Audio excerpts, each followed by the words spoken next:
अखिलपुर नाम का एक गांव था जहां पर दामिनी नाम की एक बच्ची रहती थी। ये बच्ची बचपन से ही अपने पापा के साथ निशानेबाजी के खेल करती थी।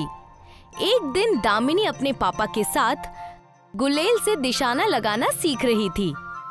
पापा, मेरा निशाना पहले ही इतना अच्छा है, तो आप मुझे फिर क्यों निशाना लगाना सिखा रहे हैं? हाँ बेटा, अच्छा तो है, पर जिस चीज में तुम अच्छे हो उसकी तालीम और ज्यादा लेनी चाहिए। गुरूर हो जाने पर निशाना कमजोर हो जाता है। तब भी बाबा, अगर मेरा निशाना पहले से ही अच्छा है तो मेरे निशाने में चूक नहीं होगी। हाँ बेटा, बात तो सही है, पर ऐसे कई मौके आते हैं जहाँ इंसान खुद पे काबू नहीं रख पाता और उससे गलतियाँ हो जाती हैं। इसलिए तालीम बहुत जरूरी है, समझे बेटा?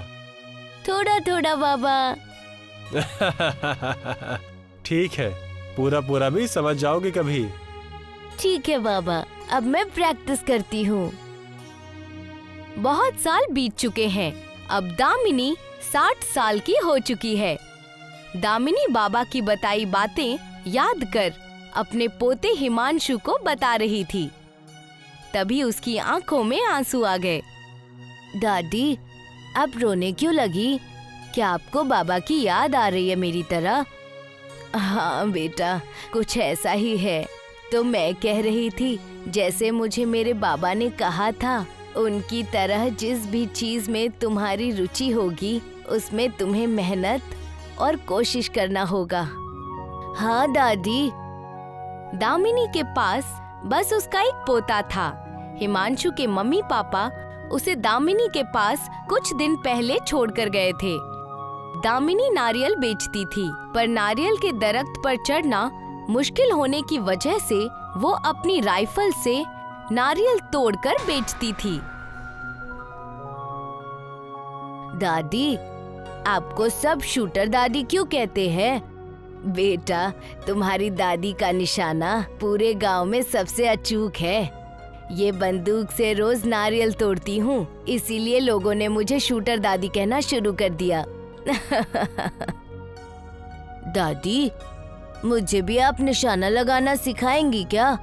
ठीक है बेटा, आओ चलो, मैं नारियल कैसे तोड़ती हूँ तुम भी देखना और सीखना, लेकिन खुद तोड़ने की जिद मत करना। ठीक है दादी। दामिनी नारियल को अपने बंदूक के इस्तेमाल से तोड़ रही थी। तभी वहाँ साहूकार और उसका बेटा पंकज आते हैं। दामिनी, इतने सालों से देख रहा हूँ, लेकिन तुम्हारा निशाना कभी चूकते नहीं देखा। मेरा बेटा भी अव्वल दर्जे का निशानेबाज है, पर इसके निशाने में भी चूक हो जाती है। बस अभ्यास करते रहो, कामयाब हो जाएगा ये भी। आप कहें तो मैं सिखाऊं पंकज को? शूटर दादी, आपसे तो बेहतर हूँ मैं। अब तो आपकी इतनी उम्र हो गई है कि दिन में भी लालटेन लेके घूमना पड़ेगा तुम्हें। आप मुझे क्या सिखाएंगी? पंकज, ये किस तरह से बात कर रहे हो? इतना गुरूर करना, वो भी इस उम्र में? जितना सीख पाओ पहले उतना सीखो। चलो दामिनी से माफी मांगो। आप बस मुझे ही डांटिए, सही तो कह रहा हूँ मैं। मुझे माफी मांगने की कोई जरूरत नहीं है, मैं जा रहा हूँ। ये कहकर पंकज वहाँ से चला गया। दामिनी, मैं पंकज की तरफ से तुमसे माफी मांगता हूँ। नौजवान है और तजुर्बा कम होने की वजह से इस तरह की बातें कर रहा है। कोई बात नहीं साहूकार जी, बच्चे ही हैं। और तुम्हारी नारियल की दुकान कैसी चल रही है?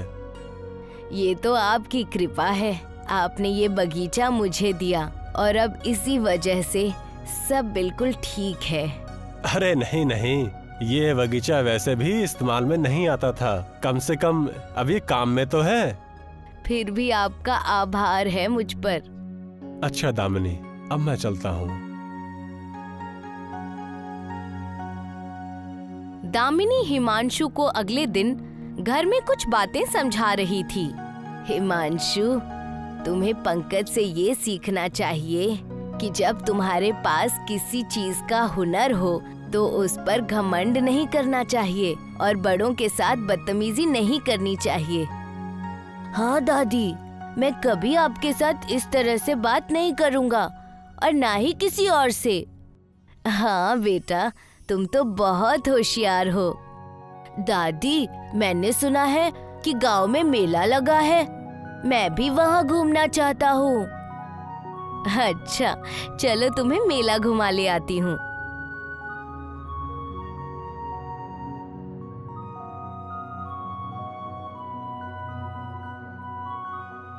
दादी, वो देखिए, वहाँ सही निशाने लगाकर गुब्बारे फोड़ते हैं और फिर इनाम भी मिलेगा। आप भी खेलिए ना दादी। अच्छा, बिल्कुल, आओ तुम भी देखो शूटर दादी का निशाना। दुकान पर पहुंचते ही वहाँ पंकज भी आ जाता है। अब आपकी उम्र हो चली है शूटर दादी, देखना कहीं हाथ ना कांपने लगे। बढ़िया मजाक कर लेते हो। देखिए, ऐसे लगाते हैं निशाना। पंकज 5 में से 4 गुब्बारे फोड़ देता है और दामिनी को एक घमंड भरी मुस्कान दिखाते हुए ऐसा कह रहा है मानो इसे कहते हैं निशाना लगाना। वाह, तुम्हारा निशाना तो बहुत बढ़िया है। लाओ, अब मेरी बारी। दामिनी देखते ही देखते 5 गुब्बारे फोड़ देती है। वाह दादी, आपसे अच्छा निशानेबाज कोई नहीं है। बहुत बोलता है, वो तो बस मेरा हाथ फिसल गया था, वरना तुम्हारी शूटर दादी मुझसे ना जीत पाती। कोई बात नहीं, बस खेल ही तो है, उसमें इतना क्यों आग बबूला हो रहे हो? एक बच्चे की बात इतनी बुरी लग गई। से ये अच्छा नहीं हुआ। अभी तो मैं जा रहा हूँ, लेकिन तुम्हें मेरे मजाक उड़ाने की कीमत चुकानी होगी। दामिनी ने अपने इनाम के पैसे लिए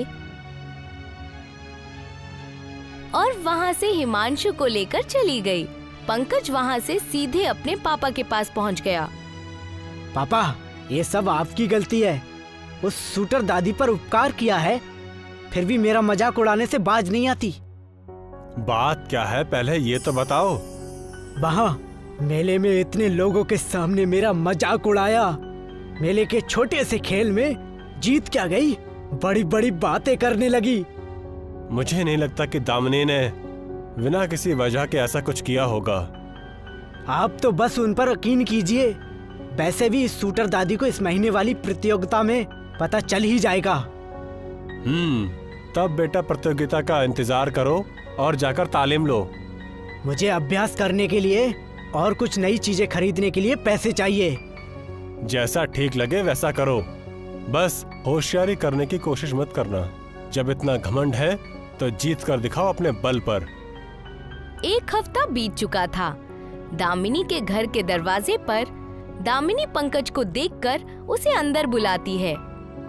क्या बात है पंकज, मुकाबला आने वाला है सुना मैंने। उसी की तैयारी के लिए मुझसे कुछ सीख लेने आए हो? काहे की सीख? मुझे तुमसे कोई सीख नहीं चाहिए शूटर दादी।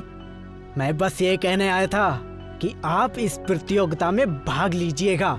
वहाँ दूध का दूध और पानी का पानी हो जाएगा। पर मैं क्यों भाग लूं और मैं तुम्हारी बातें क्यों सुनूं? वो इसलिए क्योंकि तुम जिस बगीचे के नारियल बेचती हो ना, वो भले ही पापा ने तुम्हें दी हो, पर वो जमीन मेरे नाम पर है। अरे फिर भी मैं तुम्हारी बातें क्यों मानूं? मैं खुद साहूकार जी से बात करूंगी, वो तुम्हारा उपाय खुद ही कर देंगे। मैं उन्हें बेच चुका हूँ ताकि पापा अगर चाहें भी तो तुम्हें वापस ना कर सकें। इतना ही नहीं, उन पैसों से मैंने लोग भी बुला लिए हैं। तभी कुछ गुंडे घर में घुसकर हिमांशु को उठाकर ले जाते हैं। अरे ये क्या कर रहे हो? छोड़ो उसे, मैंने कहा छोड़ो उसे। डरो मत, इसे कुछ नहीं होगा। बस भाग ले लो प्रतियोगिता में और इस हादसे के बारे में पापा से कुछ नहीं कहना, वरना समझ गई ना? ठीक है, मैं समझ गई। तुम उसे कुछ मत करना। हाँ, अब ठीक है।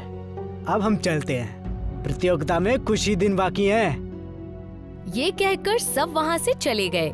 हे भगवान, ये क्या नया रुख आ गया। अब मैं क्या करूं? अब जीतने के अलावा कोई रास्ता नहीं है। अब हमें बच्चे का क्या करना है? इसे कहीं गुप्त जगह पर प्रतियोगिता तक छुपा दो। और उसके बाद इसे लौटा देंगे। और इसे कुछ हुआ ना तो पापा मुझे घर से भगा देंगे। और अगर दामिनी जीत गई तो? उसका उपाय मैंने सोच लिया है। ये जड़ी बूटी लो, प्रतियोगिता से पहले दादी के खाने या पानी में इसे मिला देना। इस जड़ी बूटी से क्या होगा? ये आंखों को कुछ देर के लिए ओझल कर देती है। ये चमत्कारी है। दामिनी बगीचे में नारियल के पत्ते गिराकर प्रैक्टिस कर रही थी। तभी साहूकार आता है। अरे दामिनी, तुम ये पत्तों पर निशाना क्यों लगा रही हो? बस यूं ही अभ्यास ही कर रही थी। इस बार मुकाबले में भाग जो लेना है। अच्छा, तो तुम सच में भाग ले रही हो? मैंने पंकज से सुना तो मुझे यकीन नहीं हुआ। पर तुमने तो भाग लेना छोड़ दिया था ना? हाँ, बस इस बार सोचा कि भाग ले लूं। तुम इतनी घबराई हुई क्यों लग रही हो दामिनी? कोई बात है क्या? वो कुछ नहीं साहूकार जी। अच्छा ठीक है, तो फिर मैं चलता हूँ। तुम अभ्यास करो। साहूकार के जाने के बाद दामिनी फिर अपने प्रैक्टिस में लग जाती है और कुछ ही दिनों में मुकाबले का दिन आ जाता है। आज अखिलपुर गांव की निशानेबाजी की प्रतियोगिता में 2 भागीदार हैं। एक पंकज और दूसरी है शूटर दादी। दोनों को 100 मीटर दूर रख के सेब पर निशाना लगाना है। पंकज इशारा करता है और गुंडा शूटर दादी और पंकज को पानी लाकर देता है। शूटर दादी और पंकज साथ खड़े होकर मुकाबले की शुरुआत करते हैं। वाह, दोनों ने क्या निशाना लगाया है। 100 मीटर दूर रखे सेब को भेद दिया, जैसे कि वो सामने ही पड़ा हो। अब नारियल की प्रतियोगिता में ये सामने जो दिख रहे हैं वो नारियल भेदने हैं। एक भी गोली चूकनी नहीं चाहिए और सारी गोलियां नारियल के अंदर जानी चाहिए। अचानक दामिनी की नजर कुछ ओझल सी हो गई और उसे धुंधला सा दिखने लगा। क्या बात है शूटर दादी, ये आंखें ठीक तो है ना? हाँ, लालटेन दूं? हाँ?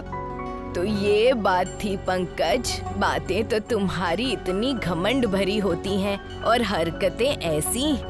चुप रहो और निशाना लगाओ। ये मेरे मजाक उड़ाने का इल्जाम है। ठीक है, पहले तुम। पंकज ने निशाना लगाया और 4 नारियल फोड़ दिए। बहुत अच्छा प्रदर्शन। अब दामिनी की बारी। दामिनी एक टक देखती रही नारियल की तरफ और निशाना लगाया।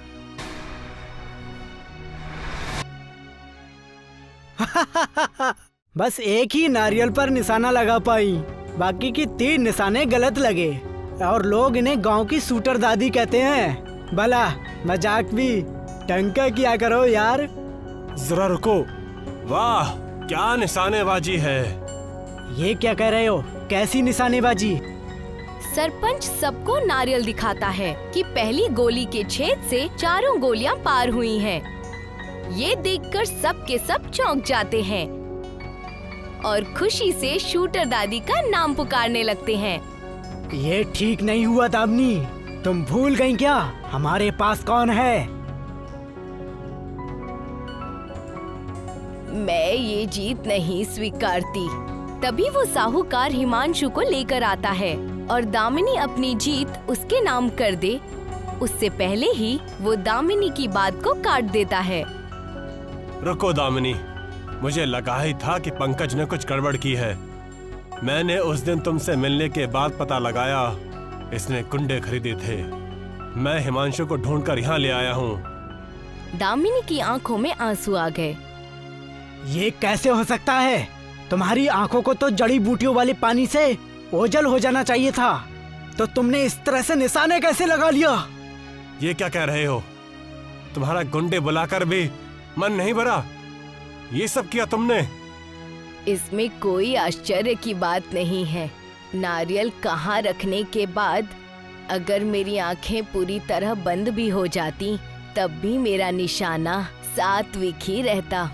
मैंने अपनी पूरी जिंदगी प्रैक्टिस की है, बिल्कुल वैसे ही जैसे मेरे बाबा ने सिखाया। तुम ये नहीं समझ सकते। तुम में इतना गुरूर भर गया था कि तुम यहाँ तक गिर गए। मैं तुम्हें अपनी जायदाद से बेदखल करता हूँ। पंकज रोते हुए वहाँ से चला गया और शूटर दादी ने एक बार फिर साबित कर दिया कि कितने भी बड़े क्यों ना हो जाओ, अगर कामयाब होना है तो फिर अपने हुनर को हमेशा बढ़ाते रहो। एक गांव में बिट्टू नाम का एक लालची जमींदार रहा करता था। एक दिन की बात है, बिट्टू घर पर बैठा हुआ आराम फरमा रहा था कि तभी उसका नौकर बिरजू आकर बोला, बिट्टू जी, आपको बाहर कुछ लोग बुला रहे हैं। कितने बार समझाया है मैंने बिरजू कि घर पर आए लोगों का पहले नाम पूछ लिया करो। कहीं ये तो नहीं बोल दिया कि मैं घर पर हूँ? जी मैंने तो उनसे यही कहा है कि आप घर पर है। बेवकूफ कहीं के, इसीलिए मैं कहता हूँ कि पहले मुझे घर पर आने वाले का नाम बता दिया करो, और जब तक मैं कोई जवाब ना दूँ तब तक किसी को मत बताया करो कि मैं घर पर हूँ। लेकिन मालकिन तो ये कहती हैं कि झूठ बोलना पाप है। पगार तुम्हें मालकिन देती है या मैं देता हूँ? आप ही देते हैं बिट्टू जी, लेकिन 6 महीने से वो भी कहाँ दिए हैं आपने। तो फिर यहाँ से चले क्यों नहीं जाते? कैसे जा सकता हूँ बिट्टू जी, मुझे इसके अलावा और कोई काम भी नहीं आता। तो जाकर किसी के खेत में काम करने लग जाओ। खेतों में काम करना चाहता हूँ तो वो लोग तो पगार के नाम से ही गिर जाते हैं। एक बार सुखिया चाचा के खेत में काम किया था और जब पैसे देने का वक्त आया तो अंगूठा दिखा दिया। घर पर बनी हुई अरहर की दाल और चावल मुझे पकड़ा दिए। बोले यही तुम्हारा मेहनत आना है। चलिए बिट्टू जी, बाहर वो सब आपका ही इंतजार कर रहे हैं। हाँ हाँ, वो तो चलना ही पड़ेगा। इतना बोलकर जमींदार बिट्टू बाहर आ गया। उसने देखा कि गांव के कुछ आदमियों के साथ एक औरत सफेद साड़ी पहने हुए खड़ी थी। मेरा नाम निर्मला है। कुछ दिन पहले मेरे शौहर की एक रोड एक्सीडेंट में मौत हो गई थी। मेरे बच्चे अनाथ हो गए और मैं विधवा हो गई। मेरी कुछ मदद कीजिए। तुम्हारा दिमाग तो ठीक है। अरे इस दुनिया में न जाने कितने लोग मरते हैं और ना जाने कितने औरतें विधवा हो जाती हैं और बच्चे अनाथ। तो क्या मैंने सबका ठेका लेकर रखा है क्या? तभी गांव का एक आदमी बिल्लू बिट्टू से बोला, ये गलत बात है बिट्टू जी, आप यहाँ के जमींदार हैं, आपको उनकी मदद करनी ही होगी। जा नहीं करूँगा मदद। क्या कर लोगे तुम? मालिक, इनके पति आपके ही काम से शहर गए थे और आपने इनके पति को ट्रेन तक का किराया देने से इनकार कर दिया था। मजबूरी में वो बेचारा एक बेहद खस्ते हाल ट्रक में सवार होकर जा रहा था। वो ट्रक पलट गया और इनके पति की मौत हो गई। क्या मेरे काम से जा रहा था? कौन है ये स्त्री? ये जगमोहन जी की बीवी है। मुझे उस बेचारे की मौत पर बड़ा अफसोस हुआ, लेकिन होनी को कौन टाल सकता है। अब तुम लोग जा सकते हो। अजीब आदमी हो तुम। अरे जगमोहन तुम्हारे यहाँ काम करता था। अरे तो क्या मैंने उसको जबरदस्ती काम पर रखा था? देखिए साहब, हम तुम्हें यहाँ पर प्यार से समझाने आए हैं। अगर तुमने निर्मला दीदी की मदद नहीं की तो अंजाम बहुत बुरा होगा। 2 कौड़ी के आदमी मुझे धमकी दे रहे हो, वो भी मेरे घर पे आकर। पुलिस में रिपोर्ट दर्ज कराकर तुम्हारी ऐसी हड्डियां तुड़वाऊंगा कि सारी अकड़ निकल जाएगी। इतना कहकर बिट्टू ने गुस्से से बिल्लू का गला पकड़ लिया। बिट्टू का दोस्त मुखिया अपने साथी राकेश और महेश के साथ आए। अरे अरे बिट्टू भाई, ये क्या कर रहे हो? गांव के लोगों के साथ ऐसा दुर्व्यवहार करना सही नहीं है। अपना मुंह बंद रखिए मुखिया जी। जानते भी हैं कि ये मेरे ही घर में आकर मुझे धमकी दे रहा है। तभी मुखिया बिट्टू के कान में बोला, सारे गांव के लोग तुमसे बहुत ज्यादा परेशान है बिट्टू। तुमने गांव में आतंक मचा कर रखा हुआ है। चुपचाप से 5000 रुपया देकर मामला रफा दफा कर दो। अगर कहीं ये लोग कोर्ट में पहुंच गए तो तुम्हें 5 के 50,000 रुपए देने पड़ेंगे। क्या 50,000 रुपए? हाँ हाँ, 50,000 रुपए। नहीं, 50,000 रुपए तो मैं किसी कीमत पर नहीं खर्च कर सकता। अच्छा हुआ तुम यहाँ पर आ गए मुखिया, और तुमने मुझे बता दिया। इतना कहकर बिट्टू ने अपनी जेब से 5,000 रुपए निकालकर मुखिया के हाथों में पकड़ा दिए। मुखिया ने निर्मला को 5,000 रुपए देकर सबको शांत कराकर वापस भेज दिया। और सुनाओ मुखिया मेरे दोस्त, यहाँ आना कैसे हुआ? तुम्हारे पास मैं एक बहुत जरूरी काम लेकर आया हूँ, तुम्हारे फायदे का सौदा लेकर। हाँ हाँ, जल्दी बोलो मुखिया। मेरे पास एक करमचंद की सोने की मूर्ति रखी हुई है। मुझे उस मूर्ति को एक गांव भेजना है और तुम्हारा ट्रांसपोर्ट का भी धंधा है। तुम उस सोने के मूर्ति को उस गांव में भिजवाने में मेरी मदद करो। तुम्हारे अलावा मैं किसी और पर विश्वास भी नहीं कर सकता। मैं खुद उस मूर्ति को ट्रांसपोर्ट करूंगा। बिट्टू उस मूर्ति को बिरजू के हाथ में पकड़ाकर बोला, ये कैसी भयानक दिखने वाली मूर्ति है। इस तरह की मूर्ति तो मैंने अपने जिंदगी में कभी नहीं देखी। जब मैंने इस मूर्ति को पहली बार देखा था तो मुझे भी बहुत अजीब सा लगा था, लेकिन करमचंद मुझे उस मूर्ति को उस गांव में ट्रांसपोर्ट करने के लिए 50 लाख रुपए दे रहा है। 50 लाख रुपए इस मूर्ति को ट्रांसपोर्ट करने के लिए? ऐसी क्या खास बात है इसमें? ये तो मुझे भी नहीं पता। वैसे इस मूर्ति को कहाँ पहुँचाना है? यहाँ से 200 किलोमीटर दूर एक छोटा सा गांव है, विपला गांव। इस मूर्ति को हमें वहीं पहुंचाना है। बिरजू, जाकर इस मूर्ति को मेरे हवेली के तीसरे कमरे में रख दो और बाहर से ताला लगा दो, और हाँ, चाबी संभाल कर रखना। बिरजू उस मूर्ति को लेकर चला गया। ये क्या बिट्टू भाई, एक नौकर पर इतना भरोसा? हाँ, राकेश सही बोल रहा है जमींदार बिट्टू। अगर ये नौकर चोर निकला तो? तुम चिंता मत करो, ये मेरा वफादार नौकर है। ठीक है, अब मुझे आज्ञा दो बिट्टू। कल मैं राकेश और महेश के साथ आकर तुमसे मिलूंगा और हम सब मिलकर शहर चलेंगे। मुखिया वहाँ से चला गया और अगले दिन मुखिया बिट्टू के पास आकर बोला, चलो बिट्टू, मैं तैयार हूँ। बिट्टू जमींदार अपने नौकर बिरजू को आवाज लगाने लगा, बिरजू, बिरजू, अरे कहाँ मर गया तू? बिरजू दौड़ता हुआ वहाँ आकर बोला, लीजिए, मैं आ गया। वो सोने की मूर्ति उस कमरे से निकाल कर मुझे दे दो। बिरजू उस कमरे की ओर चला गया जहाँ पर बिट्टू ने सोने की मूर्ति रखवाई थी, मगर उसने देखा कि सोने की मूर्ति वहाँ मौजूद नहीं थी। ये देखकर बिरजू घबराता हुआ बिट्टू के पास आकर बोला, बिट्टू जी, वहाँ तो सोने की मूर्ति नहीं है। क्या? अरे तुमसे ही तो रखवाई थी, कमरे की चाबी भी तुम्हारे पास थी। मैंने तो आपसे पहले ही कहा था कि इस नौकर पर भरोसा मत कीजिए, लेकिन आपने हम दोनों पर यकीन नहीं किया। अब अंजाम भुगतिए। अरे वो कोई मामूली सोने की मूर्ति नहीं है। बिट्टू, भला मैं सेठ करमचंद को क्या जवाब दूंगा? सीधी तरह से बता दो बिरजू कि वो मूर्ति कहाँ छुपा कर रखी है तूने। मैं सच कहता हूँ बिट्टू जी, मुझे नहीं पता। मुखिया, राकेश और महेश तीनों बेहद नाराज हो गए। मुखिया जी, ये मेरा वफादार नौकर है। मैं इसको बचपन से जानता हूँ। ये सब कुछ कर सकता है, लेकिन चोरी नहीं कर सकता है।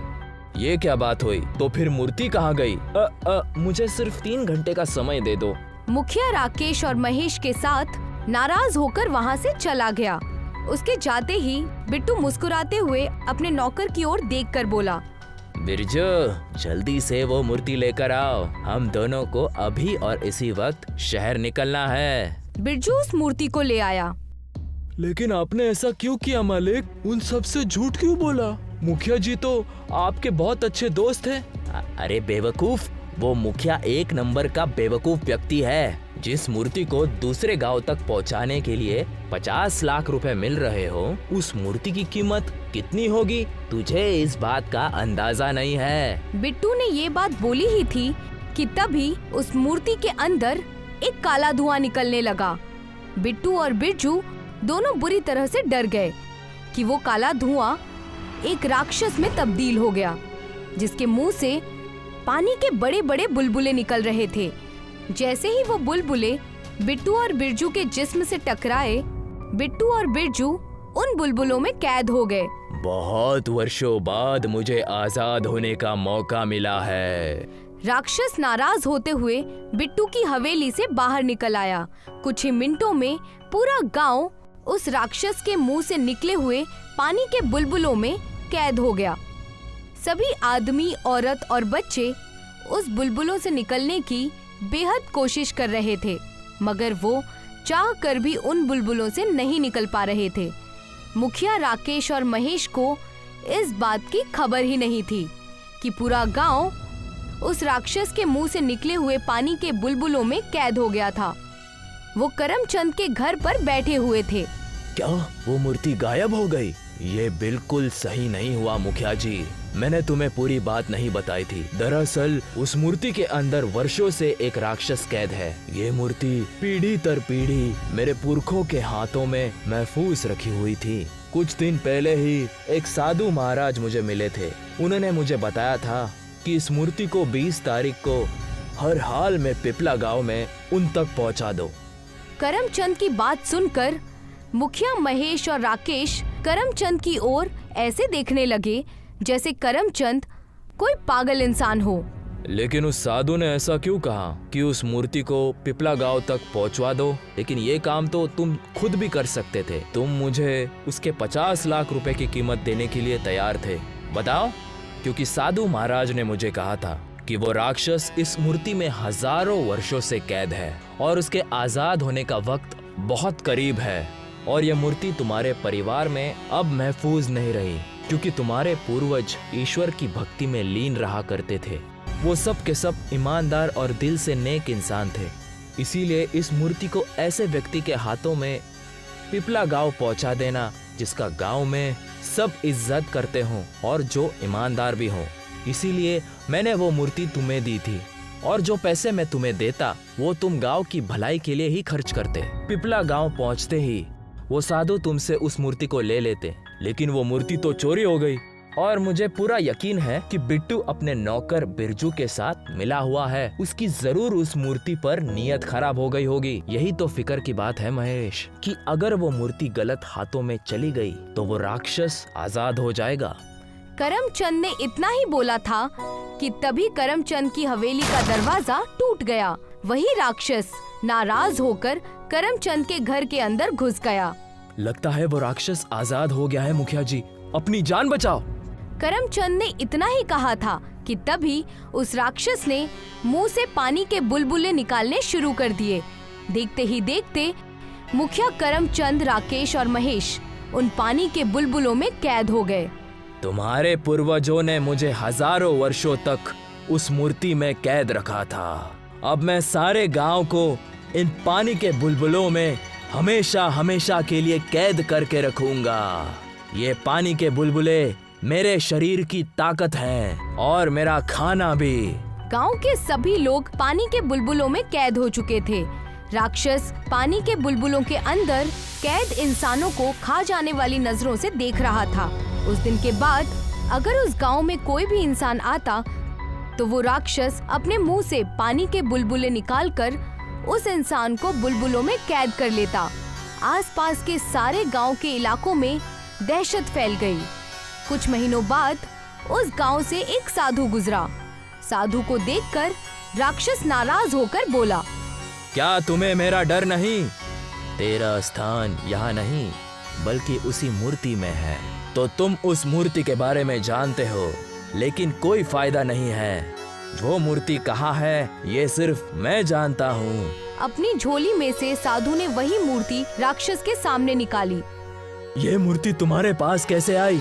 तुम इसका रहस्य कभी नहीं जान पाओगे, क्योंकि तुम्हारी जगह इसी मूर्ति के अंदर है और तुम हमेशा के लिए इस मूर्ति के अंदर कैद रहोगे। इतना कहकर साधु मंत्र पढ़ने लगा। राक्षस चीखता हुआ धुआं बनकर उसी मूर्ति के अंदर समा गया। साधु ने उस मूर्ति को अपने झोले में रख लिया। कुछ ही वक्त में गांव के सारे लोग बुलबुलों से आजाद हो गए। आखिर मूर्ति आपके हाथों में कैसे आई? जब वो राक्षस इस मूर्ति की कैद से आजाद हो गया था तो वहाँ पर एक स्त्री और भी मौजूद थी।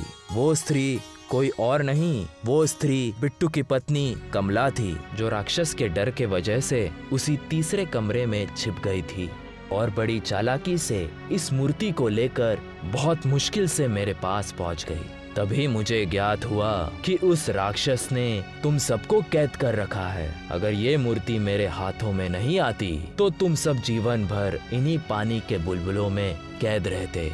मुझे माफ कर दीजिए साधु महाराज, अब मैं जीवन में कभी लालच नहीं करूंगा। एक बार लालच का अंजाम तुमने अपने आंखों से देख लिया है बिट्टू, आगे से ख्याल रखना। इतना कहकर साधु वहाँ से मुस्कुराता हुआ चला गया और सब उस राक्षस की कैद से आजाद हो गए।